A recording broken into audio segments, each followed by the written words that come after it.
Today we tackle the worst thing to be tackled, in my opinion.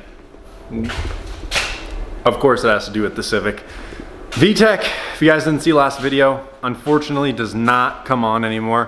When it was wired up originally, it was wired without a ground in thoughts that it would ground through the ECU or somewhere along the chassis. Big L on that. So we got new Vtec wires for the solenoid and the switch, and we are going today to attempt to redo it.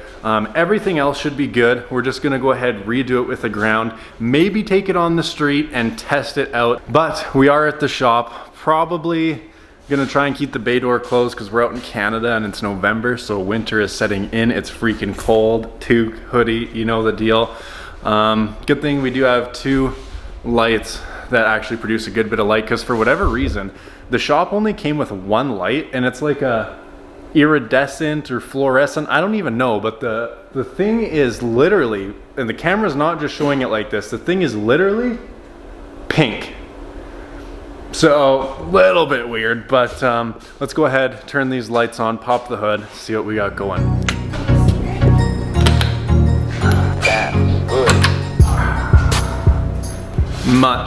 Much better. Now we can actually see what we're working with. Got both the Hondas in here. I actually think Eli is gonna go ahead and pull the engine in the lute over the winter and kind of get that situated. We do have the hoist and everything for it. Obviously it's a little bit tight for an engine to be on an engine stand, but he's gonna do what he's gonna do. Today, Vtec should work on the B16 swap Civic. Let's hope anyways.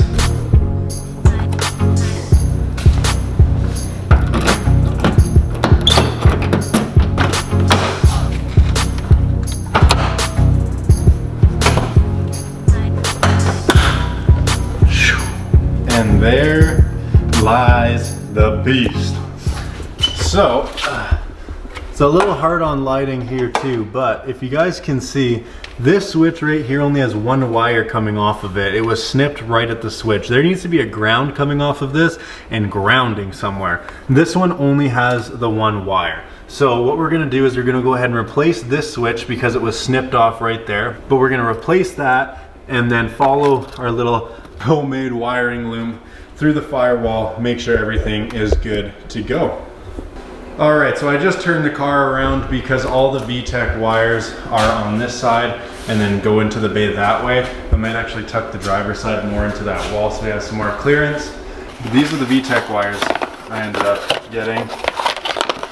Luckily they were pretty cheap, but damn things are pretty hard to find also. So this one should be good. This is the one we need because the black wire actually got snipped off right flush with the sensor and only the power wire was left wired in. So I'm hoping it didn't fry anything on the ECU because we do have a really nice ECU in this car, but this is the clip that should resolve all issue. What I'm gonna do right now is just pop the hood and then see if this clip actually fits on the connection, because if that doesn't fit, then well, we can't do anything right now.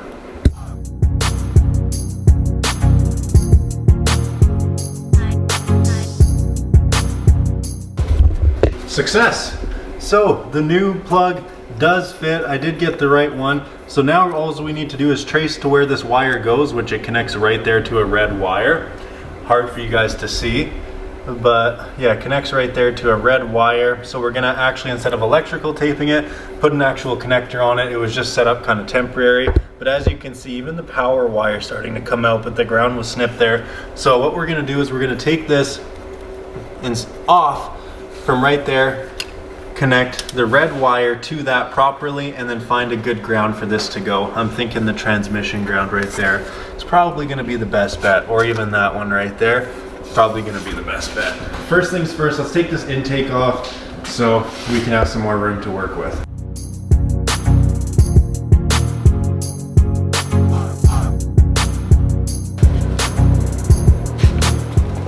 Okay, so now with that intake out of the way, as you can see, it grants us a lot more space to work with. So this is our ghetto little loom that we made up, which really, I mean, isn't too ghetto. We have one extra loom splitting off somewhere.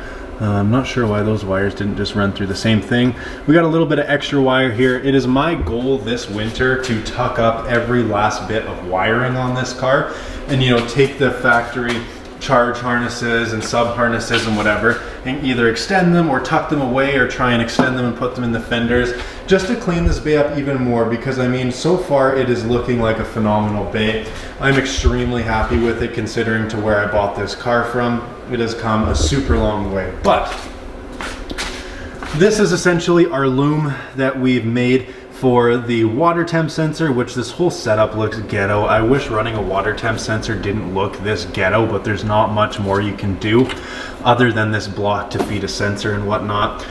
We also have the Vtec wiring as well as a fan switch into the battery, all running through this loom here.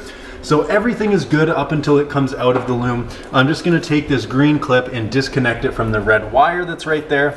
You can kind of see it, that red wire. And we're just gonna go ahead and connect it on the new red wire and then send this black ground to a ground, obviously, and then pray and hope that our Vtec should work. Everything should be good after that. Like I said, I might have to take it out on the street and do a little rip with it. We will have to see when the time comes. And guys, I just want to make this very clear. This is not a how-to video. This is not an instructional video. But to run Vtec, you need 3 wires. One of them being a ground, the other 2 being 2 power wires. One for the Vtec sensor and one for the Vtec solenoid. One of them goes to pin A4 on the ECU and one of them goes to pin D6 on the ECU. It's very straightforward. There's only 2 wires that go straight from both of those 2 sensors to the ECU and then one that gets grounded out. It is incredibly simple. Because this car, this specific EG chassis did not come with a Vtec D series from factory, like it wasn't an SI model or whatnot. The chassis harness does not have pre-wired Vtec, thus meaning you have to take the wires from the Vtec and shove them in the ECU yourself. The reason that Vtec wasn't working on this is because we didn't have it grounded out and possibly a connection popped out of the ECU since we didn't have ECU pins to pin it into the ECU. I also don't know, this is a B16A3 with a P06 ECU, I believe it is, and a 94 EG DX. So if you guys know if I need the large Vtec pins or the small Vtec pins, there's 2 options. It literally says large Vtec pins and small Vtec pins. I don't know the difference. I don't know which one I need. If you guys could help me out with that, I would be super grateful, because instead of just leaving a wire dangling in the ECU and hoping it works, I'd like it to be pinned properly in the ECU. But the pins are kind of expensive and I don't know if I need large or small, and I don't really want to order both because then I'll have a whole set of ones that I just have no use for. So if you guys could let me know in the comments below which one it is, that would be sick. Without further ado, let's set up the time lapse and let's get ripping on this wiring. In theory, should be incredibly easy. I'm probably gonna pull the carpet back just to see if the wires going into the ECU for the Vtec are still in there in case they might have popped out.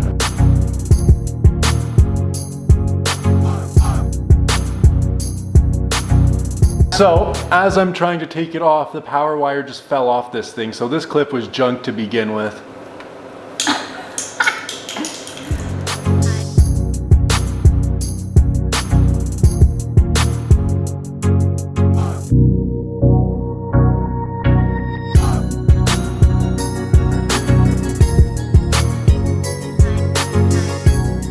Okay, so I have the power wire now snipped off the shield to expose the wires. Same with this wire that goes to the ECU. Now I'm going to use a butt connector to connect these 2 wires together. Probably shouldn't have it plugged in. And then we're going to go from there.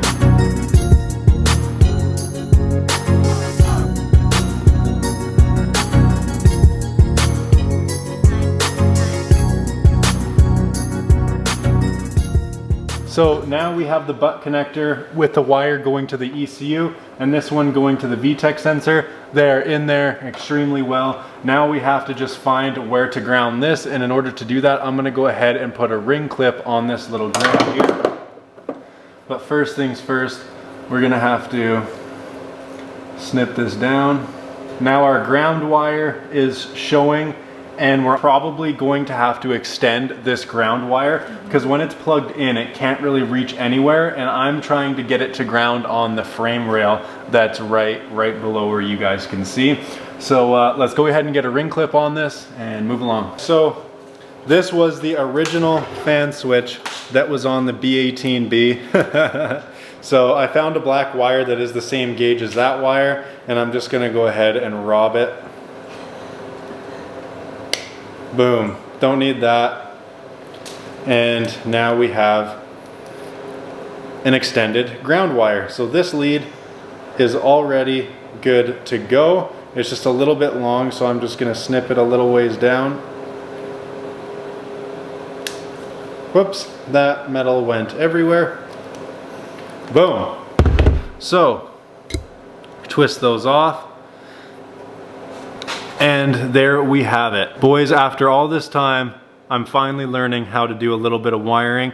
That's actually perfect. Both the leads are the exact same length. We have an extension. Now what I'm gonna do is add another butt connector onto the ground of that. So butt connector on one side, ring clip on the other side. This ring clip is gonna go to the ground location, and this is gonna go to that sensor.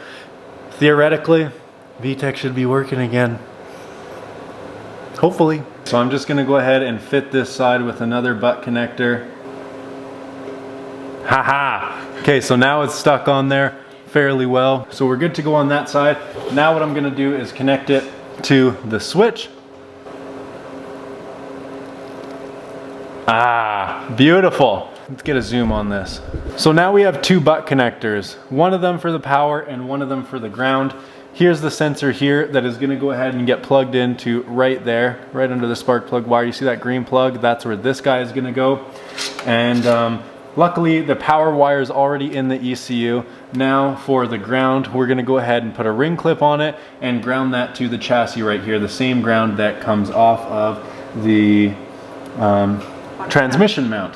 So the water temp sensor is already grounded there, so I guess we're gonna go ahead and add another ground to it. So we found a good ground. The water temp has been grounded there and always works, and we found a ring clip that the bolt does indeed fit inside of. So what we're gonna do now is we're gonna take the other side of the ground, slip that guy on there, and ground it out. Oh, nothing. Now we have the ring clip on the ground side. What we're gonna do, put the bolt through there, and then we have a water temp ground as well. It's also gonna go on that, and then a fucking chassis ground. That's a lot of connection there. Let's go ahead and tighten it down. So there's my ground location there. One of them comes out to the water temp sensor right there, and the other one comes out to the Vtec plug. So now we have one power, one ground, and what I'm gonna do, boom. It's plugged in, and in theory, Vtec should work now. Should fucking work. I mean, it's grounded out. Doesn't have a reason to spastically spaz around. We should check the pins if we are gonna take in the ECU, if we're gonna take a little brap. Yeah. That would suck. Hell yeah. So we'll quickly rip the carpet up, check the ECU, make sure the shit's still in there. But that should have done it for the Vtec wiring. I would like to go take it for a brap to see if it works. Got the light going. How do you get this little plate off? Plate? Yeah, there's like a little, I see the wires running into it, then there's just like a little plate there. Well, we're gonna pull out this kick panel. Oh, there's a bolt holding in it. There's a bolt. We're gonna have to pull out this kick panel, take out that bolt. I'm gonna come on the driver's side. I got you. If you just give me like a 8 or a 10. She's small enough to crawl in there. My big 6'8" ass is not. You guys can't tell, it's a little bit hard to see in there, so I'm just gonna give you the verdict when we're back. You guys know where your ECU is. Maybe I can show you where the wires lead to, but it's kind of hard to see in there right now, so. Here's the ECU, and there's those two wires. One of them runs to D6 and one of them runs to A4. I'll overlay an image on screen that breaks it down for you guys in case you want to do this for yourself. I just have to take out that little bolt that's right there to take this LH plate off, and then I can see if these wires are still in there nice and tucked away. And it is a P30 ECU, so hopefully it's still good. As you can see here, That's where all the wires go, and there's 2 red wires running in, like I said, one to A4, one to D6. Mine are not flopping around, they're still in there, and they're still in there pretty tight. So I'm gonna put the plate back on and should be good to go.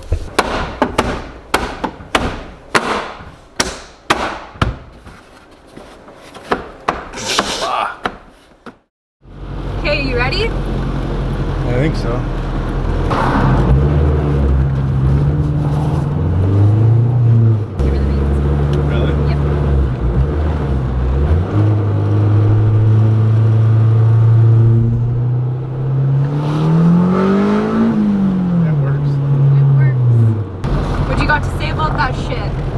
Vtec works, boys. Did it.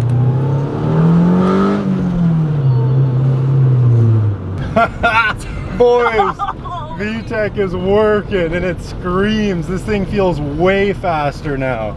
It's awesome. It was just the ground. Hell yeah, boys. Yeah, Stoked. yeah. Let's go. Check it out. Vtec is so rowdy. We got mud in the car, boys. Honda Civic 4-wheel drive build. Here we come.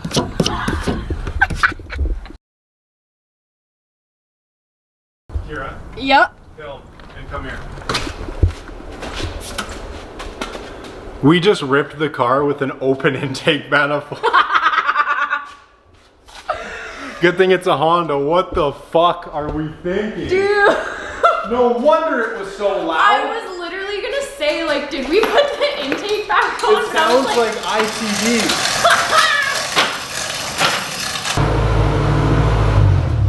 Boys, I wasn't even lying. The intake is wide open and the freaking vent is also wide open.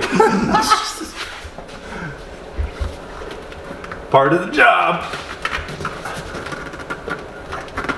Vtec works though, dude. It screams. I hope you guys can translate that on video because it screamed.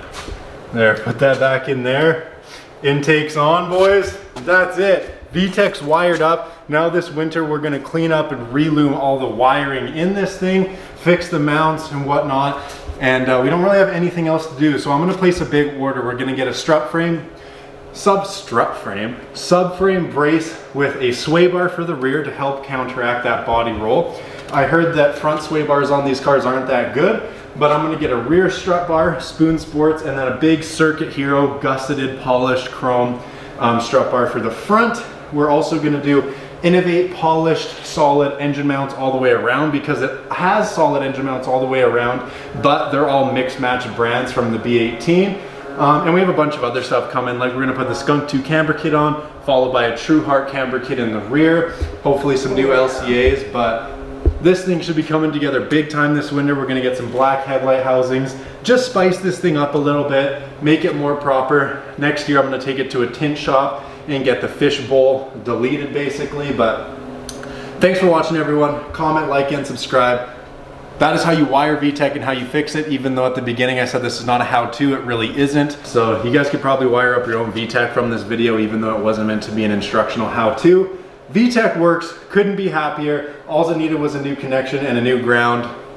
Stoked, guys. Go swap yourself a Vtec engine, wire it up, and show me. Other than that, comment, like, and subscribe. Leave your comments in the comment section down below. Love to hear from you guys. Peace.